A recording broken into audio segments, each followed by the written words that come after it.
To be the man, you've got to beat the man, and to know the man, you've got to read his book.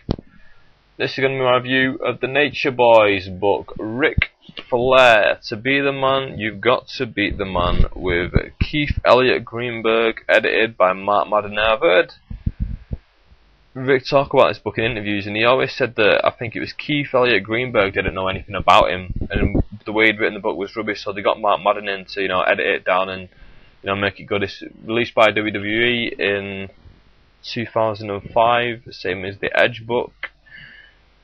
It cost $7.99, which is probably a bargain because it's a really good book. I read this about 3 years ago now. Well, not long ago, about 2.5 years ago now. But yeah, one of the first wrestling books I read. Really good.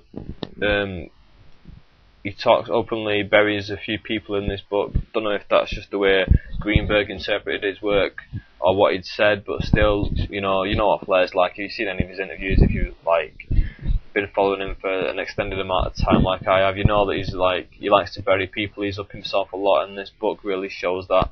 He talks himself up a lot.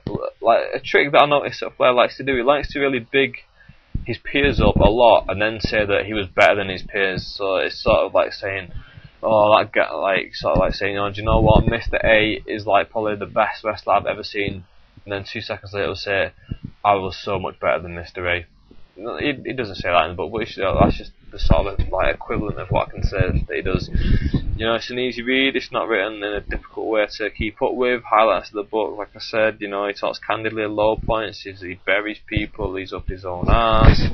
Greenwood, whatever he's called, Keith Elliott Greenberg, doesn't really know much about Flair, and it takes away from the story, in my opinion.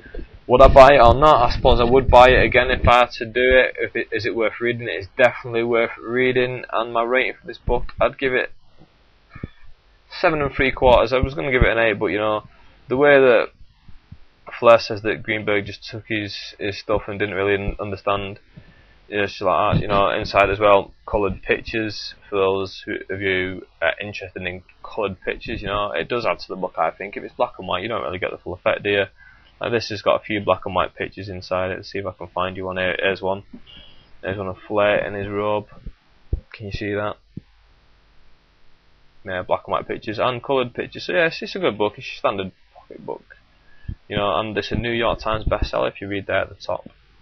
So yeah, worth reading. I recommend that you check that one out.